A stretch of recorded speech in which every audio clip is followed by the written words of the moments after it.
Good morning, everyone, and welcome to the virtual breakfast sessions. I'm Larry Sashin, and today, oh my God, do we have a panel? We put together a group of people to discuss maximizing profits from food and beverage at your private club. But before we do that, I first want to acknowledge our sponsors, the people who are paying the bills. First of all, we have expense reduction analysts. Oh, there is gold hiding in those invoices you have stuck in your desk. If you want to have that gold mined for you, call Ed Flanagan at Expense Reduction Analysts and Produce Experience. Produce Experience, if you're a restaurant or cafeteria, or if you just want the finest in herbs, tropical salads, and tropical produce, call Produce Experience. So back to our panel. But before we start on this conversation, let's go around the room and say hello to the audience. Randy, why don't you start? Hi, everybody. I'm thrilled to be here. I'm Randy Reuter, the general manager of Beach Point Club in Mamaroneck, New York. Thank you, Randy. And Charles. Charles Dorn, Managing Director of the Dorn Group, a consultancy firm specializing in private clubs. Okay, thank you. And Lily. Good morning, everybody. Lily Braswell here, General Manager at Trump Westchester in Briarcliff Manor, New York. Thank you, Lily. And Jerry. Morning, everybody. Jerry Murphy, corporate chef for Seabreeze Concentrates in Lodi, New Jersey. Thank you. Thank you. And Fred, say hello to everyone. Good morning, Fred Clashman, editor and publisher of Total Food Service. Thank you for joining us today. Appreciate it. Okay, and once again, I'm Larry Sashin.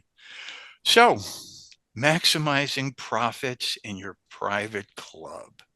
But before we go into that, let us define what a private club is. Why is that different than your local restaurant? Randy, why don't you start us? Sure, Larry.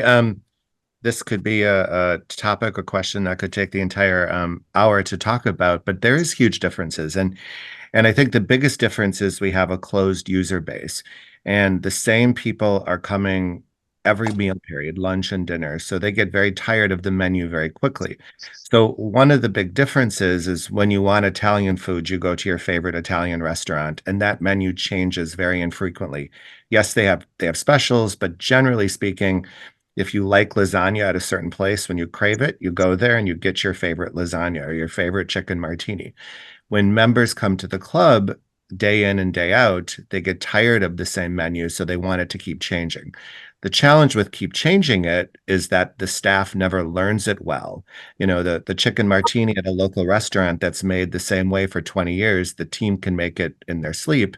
Or in a restaurant, they might see it one or two times and then they never make it again. So that's one of the challenges and one of the interesting things. I think the other thing is members at private clubs generally are very affluent and they travel the world. They go to some of the best restaurants and we're in Westchester County, but in New York City, and they compare those experiences, both the service experience and the food experience, to what we're doing here. But at the same time, they often don't come to their club looking for that gourmet experience. They do sometimes, and certain times they expect it, especially with guests. But many times when they're coming, it's their way of staying home. Like, let's not go out to eat tonight. Let's just go to the club. So they go to the club thinking they want the chicken dinner, the non-fancy sometimes, but yet they want it at restaurant quality. So that's just something that we have to play with all the time, and that always weighs on us. Because we're closed to the public, we have that limited user base. And often, even though our club does require reservations and request reservations and request times of reservations, they don't always make them and they don't always show up at the time they're supposed to be coming. So you can find yourself in a situation where suddenly you have 100 people sitting at 7 p.m. and they're like, well, how can other clubs do it? Or how can other restaurants do it? And other restaurants don't necessarily they don't seat their whole a la carte restaurant at the same time. They have seatings and they filter it in and they also say no. But those are some of the highlights that come to my mind quickly. I'm sure there's many others that Thank you. Thank you. Thank you. Lily, you mentioned an elite group of people. People have a lot of money. Randy mentioned that. What is the attitude of having 500 people at your club who all think they own the place? It's like having 500 bosses. Yes. And as Randy mentioned, they're very affluent and they have experiences in many places. And this happened to me just the other day. Somebody came and said, I was in Portugal and I had the octopus. I'm like, yeah, exactly. You were in Portugal and you had the octopus. We're in Westchester County, New York. It's very, very different. Um, it's never easy, but I think one of the advantages of having this closed audience in a club is that you get to know your members. So you get to know your customers. So it's you having 500 regulars. So you know exactly what Mr. Smith is going to say when he walks in and his favorite lasagna is not on the menu. And you kind of learn to handle it, handle the different personalities that way. Okay, so we've set the scene. Charles, let's start talking about profits and how we earn profits through food and beverage in the club. What are some of the general rules? Well, first of all, I don't think, and I think Lily and Randy would agree with this, there are no rules, much the same way as we were talking about earlier. The first thing you have to understand that every club is different in food and beverage, the wants and the desires, and especially when it comes to profitability. I have clients who gladly accept a $500,000 loss in food and beverage. They know it's going to be there, they budget it, and they're fine with it. I have other clubs that are profitable in food and beverage, and they want that and necessitate it. So food and beverage plays a different role in every club. A lot of clubs believe that food and beverage is an amenity, but then you have to break it down to what types of food and beverage we're talking about. Is it potentially an amenity when you're talking about going to have lunch at Lily's after golf or Randy's after you're at the pool? Absolutely, it's an amenity. But the reality is there's also the banquet and catering, and that it's absolutely not an amenity. That is something we do for profit, much the same way any hospitality property would do. So you have to look at the components, you have to look at the day parts, and you have to look at the club when you start talking about profitability. Things like target food cost in a la carte are going to be totally different than target food cost in catering. You might have a catering food cost or a potential food cost of 25% in catering because you can regulate it. But as Randy said, when you have 100 people sitting down, you can do all the menu engineering you want. But when somebody decides they want something at a private club, our goal is to give it to them. And menu engineering goes out the door. Okay. So a quick question. Don't we have clubs that are member owned, and then we have clubs that are privately owned? And wouldn't that impact? We have them on the call. Right. So how does that impact how you look at food and bev right from the get-go? Well, it goes to the point I made at the very beginning that every club is different. Those that have an equity structure, the board may decide that, as I mentioned, they're perfectly comfortable with 150. I have a client right now. There's $150,000 loss every single year in food and beverage, and I'm doing some work for them, and they said that's fine. Okay, we want to make it better. We just don't want to lose more than $150,000, ideally. Some of the folks that have corporate ownership may be the complete opposite. They may say food and beverage has to make money, and then they make decisions more like a commercial operation as versus a private club. Randy spoke about this at the beginning, but for example, Randy or Lily can shut down food service at different times where a commercial restaurant would not. If the club decides that Sunday nights is not a good night for it seasonally or for the whole year, they'll just shut it down. Most restaurants are never going to do that. And I would just add that a lot of times the decisions aren't completely rational either. For example, on a Thursday night, if we have 10 reservations, if we know we have 10 people coming, a normal restaurant might say like, well, it doesn't pay to be open tonight. There's only 10 people. We're going to pay more in labor than we're going to bring in sales. But in a restaurant or in a private club, you really can't do that. You might look at the guest list of who's coming and be like, oh, he's coming. We have to stay open for him. So you don't always operate rationally. Okay. So let's step out of the office and into the kitchen. So Jerry, in one of our sessions that we had way back when, a restaurateur mentioned that for everything he brings into his restaurant and serve, there has to be 5 uses for it. So if you're changing your menu every 2 weeks, 3 weeks, or whatever it is, or if Lily's octopus person walks in and asking for Portuguese octopus in New York or Jersey, what do you do? How do you make this happen? Well, first and foremost, I think that if you're the chef in the property, you kind of what similar to what Randy said, and Lily said, you kind of know your guests or customers, whichever term you want to use for them, and you're going to try to meet that expectation all the time. It seems to me, in the time that I did work in and around Westchester, I can tell you I was a relief guy in all the clubs, and I was always so impressed with the level of training and the level of knowledge.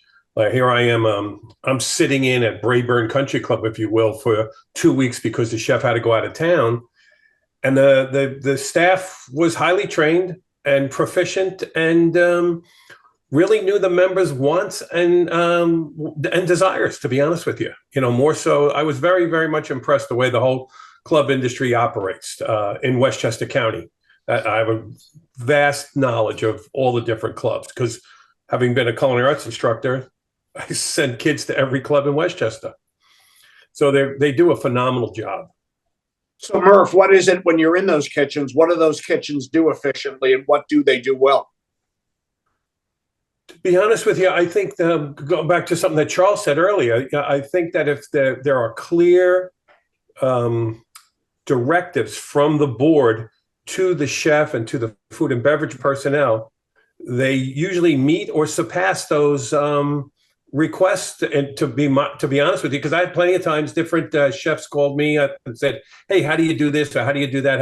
What does so and so do?" Because they knew I was in and out of every club in Westchester. Each member's an owner, and I would think that once you have a level of a working relationship with your members, that snobbery thing, they're 500 owners, it kind of goes away because you get to know the people and you get to know their wants and likes and dislikes. But I think that overall, the food and beverage aspect, and getting back to your original question of 5 ingredients and their usage, I think that's true of almost every professional executive chef. If they're really doing their job well, they know how to manage that inventory and really make money for a house, because technically, if they're buying it correctly, if you've got 30 days to pay for it, back to it. I mean, you buy something on Monday or Tuesday morning, you've sold it hopefully by Thursday, and then Friday you're getting another delivery because again, the relationship with vendors. You bring in what you need and maybe a little bit more, but not much more. And you continue to grow your operation and manage your inventory. So thank you. Hold on one sec. Randy and Lily have a question. So what type of chef succeeds in a club environment? The one that adapts to the constant change. Okay. Yeah, I would also add that the need for creativity, because you have all these high-end products that are coming in to use for banquets or use for special dinners, and as hard as you try to hit them exact, you have extras. So the creativity of turning them in that product into empanadas and a stuffed mushroom that's amazing, and just amazing family meals. Staffs at clubs eat really well because there's high-end ingredients coming in, and the creativity needs to turn it into something great. Okay, Richard, unmute yourself. I was just wondering, because we have represented here a yacht club, we have country clubs, and we have golf clubs, and we have where all 3 meet. Because of some of the ways to make additional revenue on yacht club or a golf club, can they look at their food and beverage budget differently? Who wants to take that? I can say yes. I tell my board all the time that I can make our restaurant operation profitable if we increase our banquet business. But the club appropriately does not want our restaurants to be a catering hall and does not want private parties. We have very strict rules on non-member events. But if we could book the facility all the time, food and beverage could be profitable at Beach Point, where instead we strive just to break even. Okay. And Lily, what about you? For me, it's exactly the opposite. We are a for-profit business. We want to sell those banquet rooms. We make decisions, and it's a fine line because you do not want to upset the membership that pays high dues and are very supportive of the club with having all these events all the time. But the bottom line is that we are for profit, and that's how we budget. We budget to make money. Okay. Does that answer your question, Richard? Yes, thanks. Thank you. Let me add one thing. And the question we asked earlier about equity versus non-equity clubs, that was a great example of it a moment ago.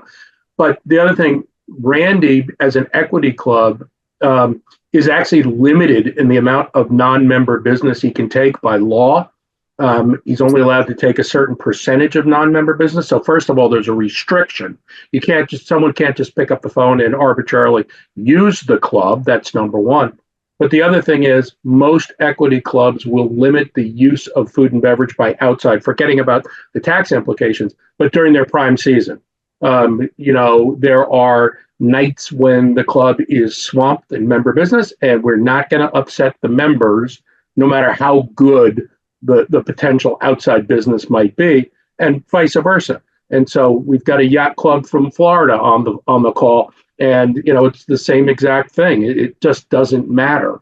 We've got a club from the Hamptons that's the same exact thing. We're not going to displace the member base strictly to make money. Okay. So I have a question, Charles, with that. Can I get around that by bringing in an outside caterer into a club facility if I'm the club? In other words, are there ways to get around that? And do you ever see that? Yes and no. Are there ways to get around anything? Absolutely. There's always ways to get it. But it comes back to the point about the membership.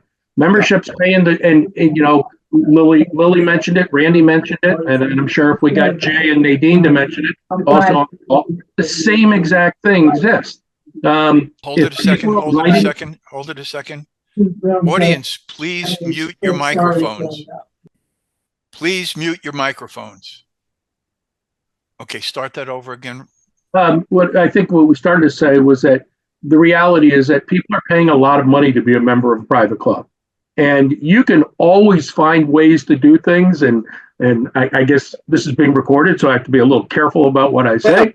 But the reality is, at the end of the day, if somebody's writing a check for $20,000 in dues and they've written a check for $150,000 initiation fee, why do I want to upset them? Because if I upset them at the end of the year or at some period of time, they quit. And if you think about it, it's going to sound really basic, but if they quit, they're actually not replaceable. There is no way to actually replace that person. You could have 1,000 people, you could lose 10 this year for bad reasoning, that bad actions, I should say, and take in 50 more. But if you took in the 50 more, you'd still have those other 10. Okay. And so the reality is that money is always irreplaceable. And equally importantly, in the world in which we live, if you start losing members because you've not offered members the amenities they want and the services they want, it's a game of telephone. People start to find out outside, and it limits your potential membership. Charles, I would just add to your point, we have many members that say charge us more money and have less parties. Absolutely.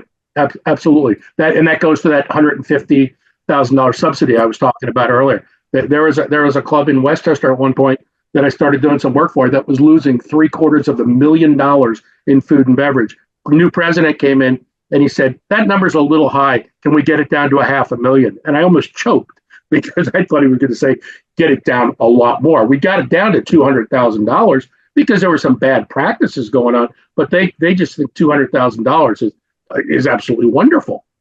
Okay. It's good conversation. Audience, if you were here at the beginning, I said that we might bring you into the conversation. Coral Ridge Yacht Club, please unmute yourself. I see your head bobbing up and down a lot when people are saying things. What can you add to this conversation? Introduce yourself first, please. Hi, my name's Nadine Rockwell. I'm the general manager at Coral Ridge Yacht Club in Fort Lauderdale, Florida.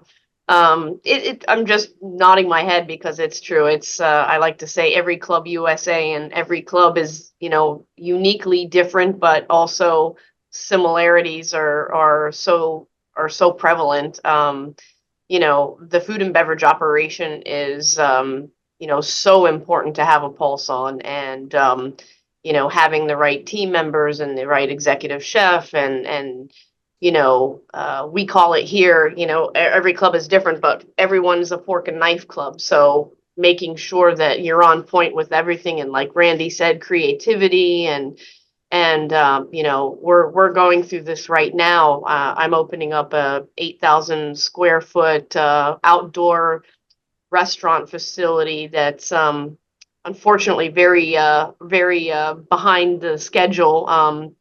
But putting together the menu mix right now and working with the team and all of that. It has a grab and go market component to it, and pickleball court and half basketball court and all of that, and sits right on the intercoastal. So we're actually going through all of that right now, putting together what's going to be appropriate. And we're a small club, so we have 450 members, and this facility probably is a little larger than we probably should have built it, but it's ours now. And like everybody keeps saying, and my chefs fighting the fight, like they all want raw bar and seafood and shellfish towers, and we're going to call it tackle box and do a half tackle box and a full.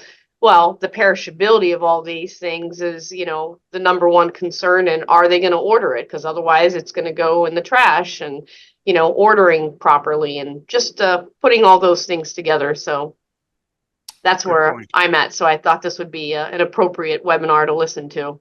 Good point. Good point. So how do we handle ordering? Jerry said, we order a little bit more. What is a little bit more? How do we foresee who's going to order what on July 4th? How would you handle that, Randy? Well, for us, we're very creative with our buffets. So every Sunday night we have a grand buffet, and whatever our proteins are for the week, they're also for that buffet in some shape or form. So it's not that it's leftover. It's just that if you have swordfish on the menu for Friday and Saturday night, and if you're forecasting 10 of each, you maybe have 20 of each because you can work swordfish into the swordfish kebabs on the buffet on Sunday night. So you just have to be creative in how you work that menu mix. So with what Randy just said, I'm going to move into an area that's near and dear to Fred. Robotics, using money-saving equipment, sous vide, where you have that swordfish frozen in a bag and you finish it. Are any of your kitchens using any robotics or some, convey ovens, sous vide, any of these time and labor-saving tools? Well, I would say there probably isn't a kitchen, a club kitchen that isn't using a combi oven.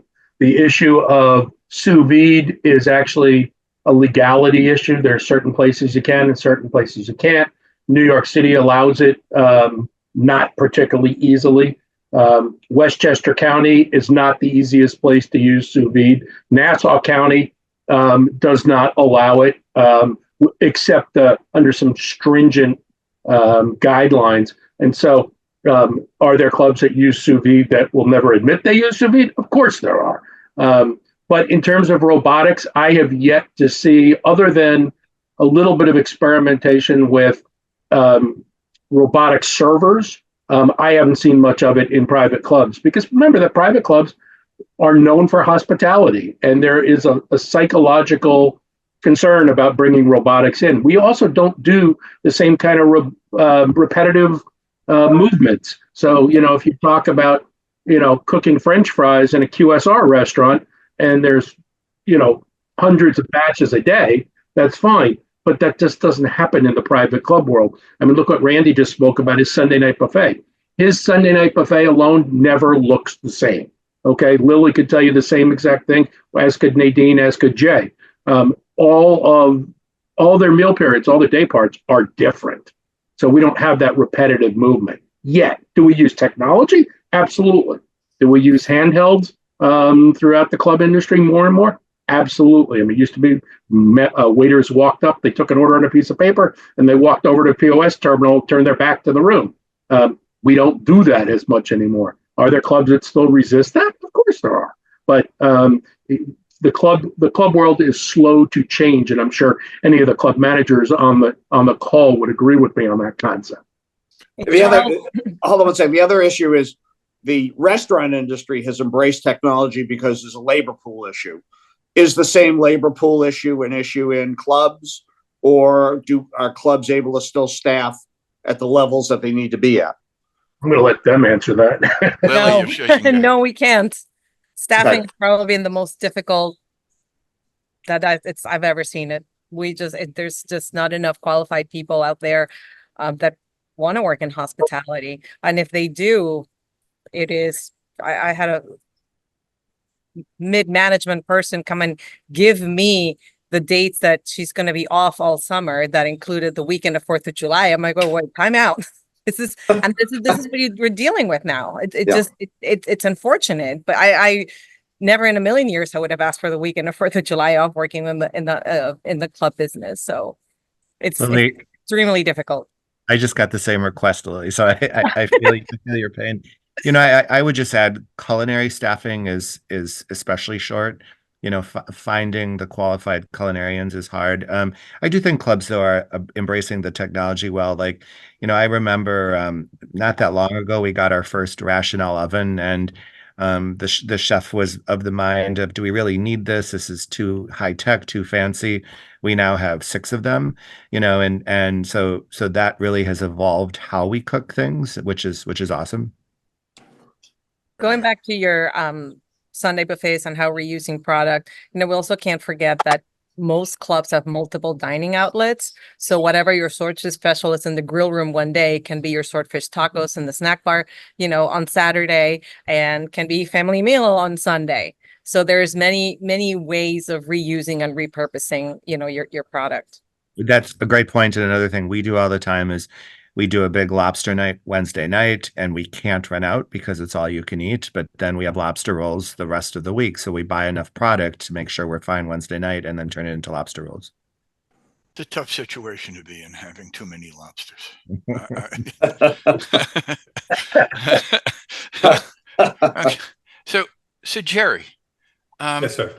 Let's talk about the kitchen. How do you deal with the what do they call it? The emboldened, the empowered, self-empowered kitchen staff. How do you deal with these people who think they run the kitchen when they have a scrub brush in their hand and they're washing dishes? I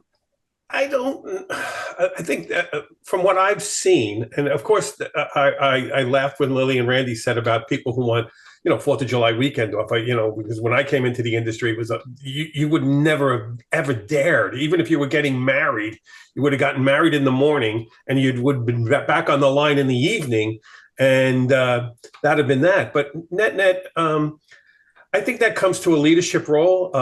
Most people that I think eventually come to the club community as an employee, not for a job, but for some of the things that clubs offer that a la carte restaurants don't offer.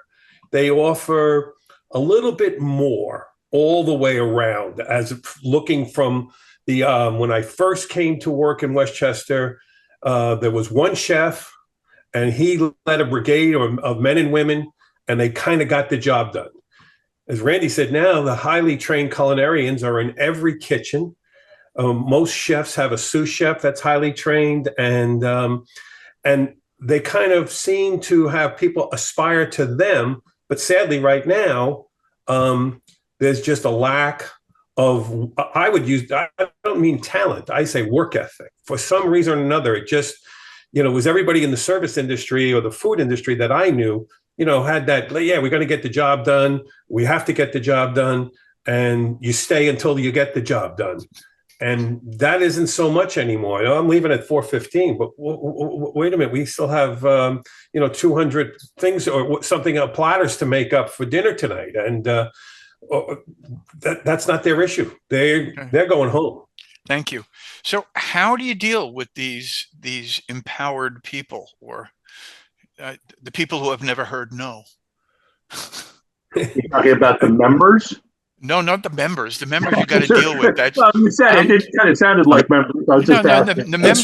The members pay you a lot of money to be able to say, what? I'm talking about the people you're paying that have a job to do. How do you deal? How do you train? How do you mold the attitude to fit in, or how do you call and replace? Well, it's a concept of building culture. I mean, everyone's different, but Randy runs one of the finest, if not the finest, internship programs in the country. Okay. It's well known throughout the industry. And I think there's probably no one that has trained more club managers and had more interns go off to become club managers than Randy Reuter. And he's built a culture that, and I'm not trying to sit here and blow smoke up Randy's tail. But he's built it slowly and through the years, and he built upon the person that was there before him, and he can talk about it. Lily's doing the same thing at Trump. She is just starting it. Nadine does it at Coral Ridge, and I know Jay does it as well. You build a place where people want to be. You respect them. Are there still going to be the July 4th? I want to be on vacation, or I'm going to be on vacation. Yeah, but that's the world in which we live, and the question is, how do we find solutions for it? Okay, so Randy, how do you do that? Well, first of all, thanks, Charles. But I think part of it is I've been doing this at Beach Point for over 30 years, and I think a lot of it has been me changing my mindset. I think I worked here for like 2 or 3 years before I even asked for a day off, and now in the interview and hiring managers, their first questions are, when are their vacations? Can they have off in the summer? Do they have to work every weekend? And a few years ago, I was really taken back by that. And then I've had a reflection point, and it's like, yeah, why can't hospitality professionals have off a weekend here and there? And it can't be the 4th of July, obviously, and it can't be member guest or whatever big weekends you have. But if it's a slow weekend, how do we not evolve that? And part of it is hiring more people, which costs more money. But our board has embraced it, and you have to go slowly with it. But we have more people, and we haven't embraced. A year ago, when our executive chef left, we replaced it. We have 2 executive chefs now, and it was a little bit of a sell with the board. But when you start thinking, we run our summer operations 7 days a week, and we have all these events, and it's too much for one person to consistently do it well. So you have to really, add on to your team, which we're continuing to do. So let me ask you, just to rephrase this thing. I think it was Henry Ford who said, it's hard to spend time, money, and effort to train someone so they can go someplace else. But it's even harder to have somebody employed by you who's not trained. Well, that's one thing. The other thing is, do you have to kiss a lot of frogs before you get a prince? Lily, why don't you comment on that? Which is it, and how do you deal with it? I mean, it's really hard. To me, it's all about creating a positive culture and inspiring my team to work with me. That really goes a long way. Going quickly back to the issue of time off in the summer, Randy, I had the same thing when I got to Wingfoot, I don't know, 15 years ago. I was like, everybody works 7 days a week. Nobody takes time off. And I'm like, wait a minute, and what ended up happening, we ended up with a team that were just robots. They had no personality, no life left in there because they were exhausted all the time. So, we looked at the operation. It's like, let's take time to see, okay, when would you like to take time off this summer? Because you have children and they're out of school and that's important to you. And that actually changed dramatically the way that the team felt about the club, about the people that were leading them in the workplace. And and it was, of course, it was not 4th of July weekend, but we all know that in August in the Northeast, everybody goes on vacation. So, okay, team, let's split the month. You are going to take 3 days or 4 days here. You're going to take this week here. And it really transformed the way the team felt about the club. And we had people there that worked for many, many, many years. And that's what I'm trying to build at Trump as well, is build this, and Trump's Golf does a wonderful job about being supportive and having plenty of staff, but it comes down to, as Randy said, it's more people. It really, you need more people in order to be open 7 days a week, breakfast, lunch, and dinner. It just, you can't have one executive chef with no, strong sous chefs to do that. So it is tough. Do they leave sometimes? And, all your training, yes, they do. Thankfully, it hasn't happened a lot to me.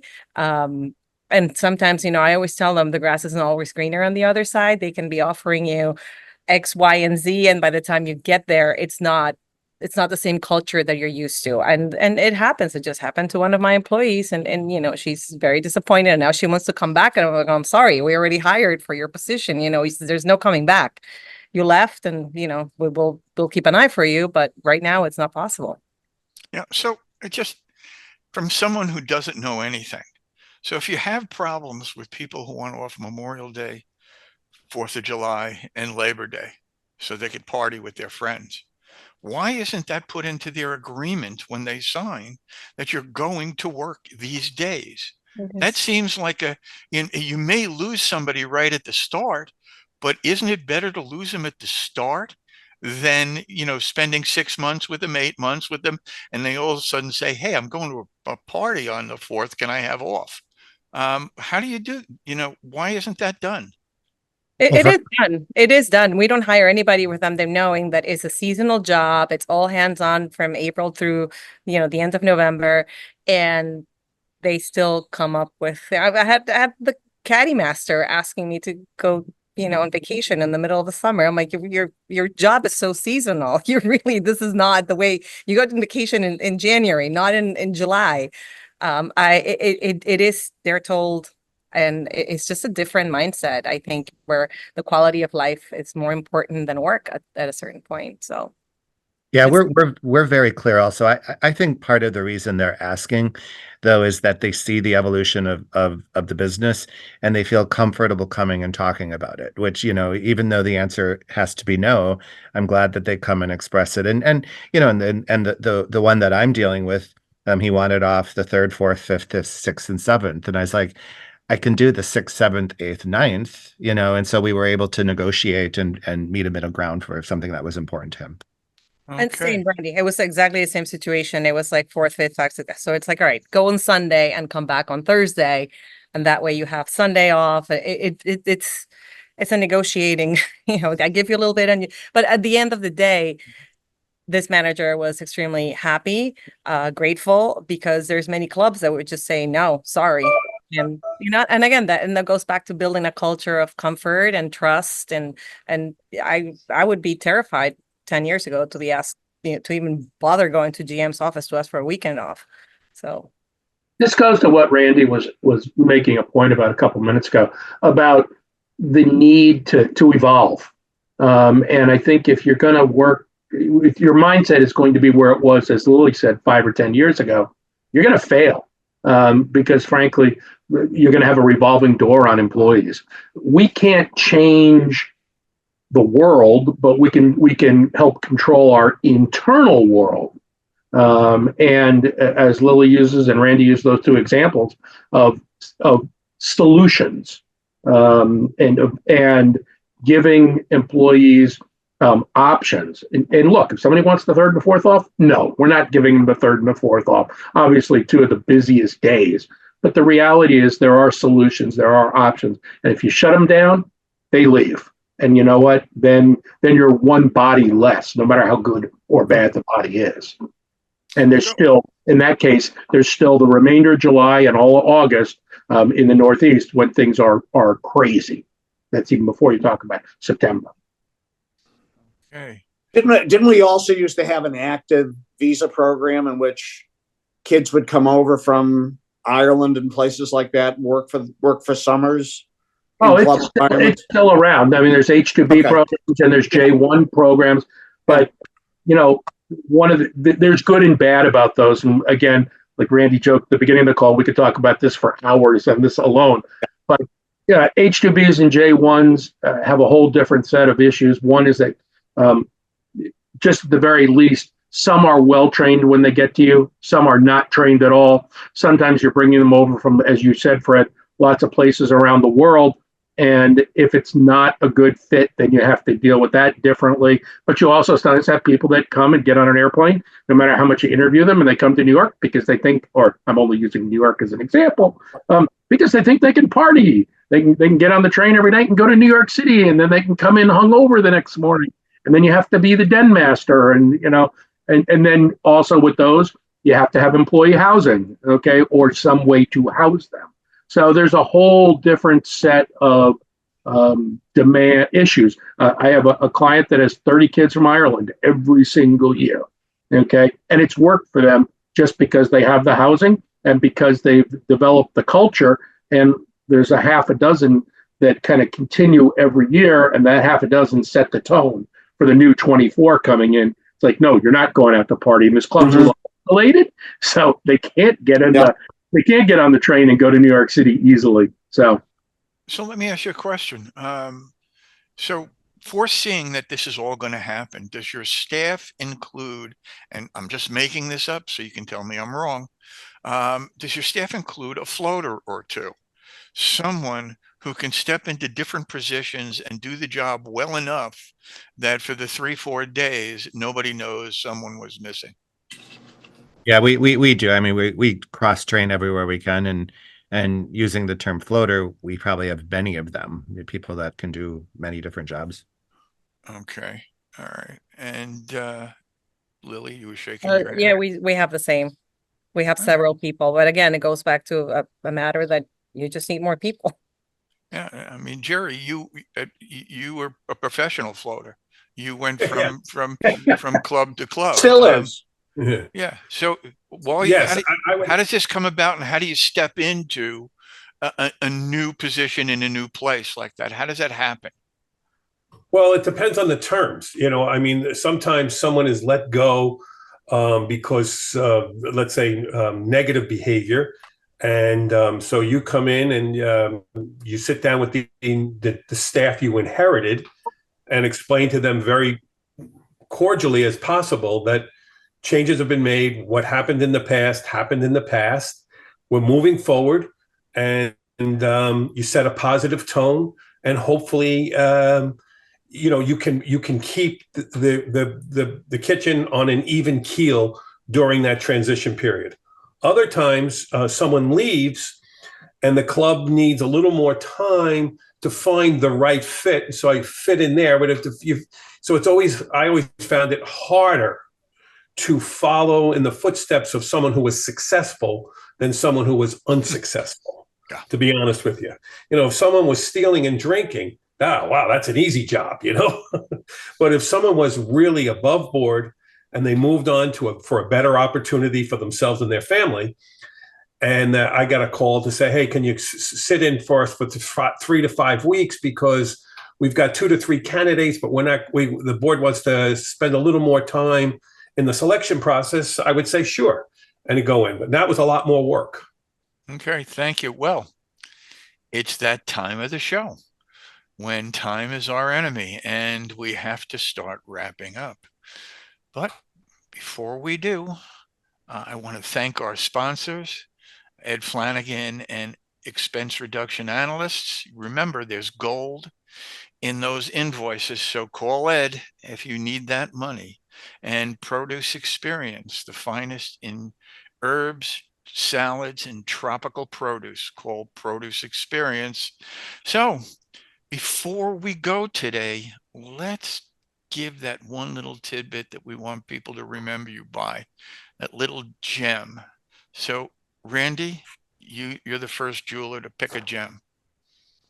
I'm going to say, especially for the club professionals on the call, that it's actually okay to say no sometimes. I think we're programmed and conditioned to book every party and every little event that we can do. And I'm not saying say no no matter what. But if there's too much already on a Saturday night, is there a way we can push them to a brunch on Saturday or to the next day?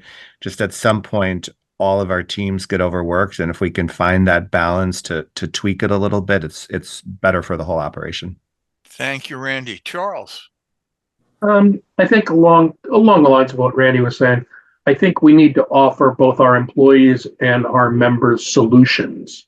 Saying no is not really acceptable when somebody's written this check or somebody's given their all their lives to the club as an employee. We just need to find a way to appease the people and give them options so that the word no becomes unacceptable in our vocabulary.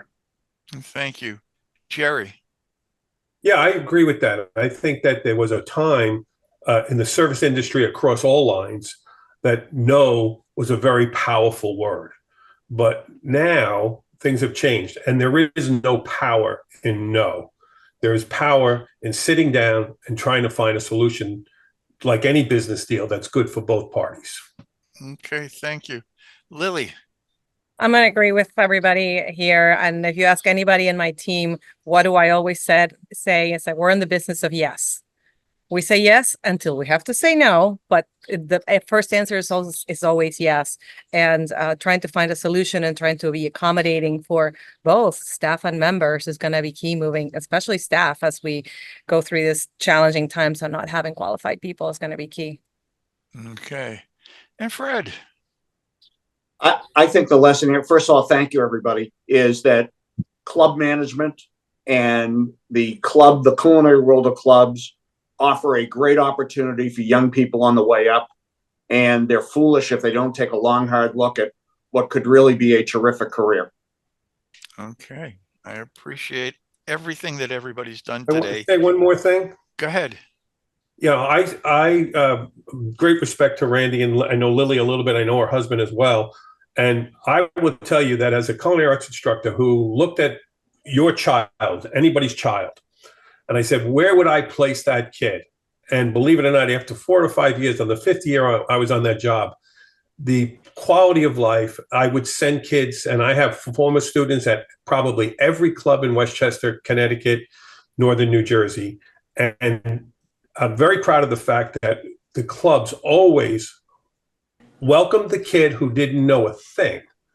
It just said, look, hang in there. The club will, I can't say enough positive things about that versus the life of an a la carte chef, cook, line person. And specifically, I never had a daughter, but I thought if I did, and I looked at the young women that were in my classroom, and I always thought, well, would I send my daughter to that restaurant? And I think we all can agree that as good of a restaurant is, there's a lot of characters. Clubs weed characters out. They don't survive and they don't last in a club environment. And it's because the members' children are at these clubs. And I always found it as a safe place to send a young adult who is transitioning to the world of work.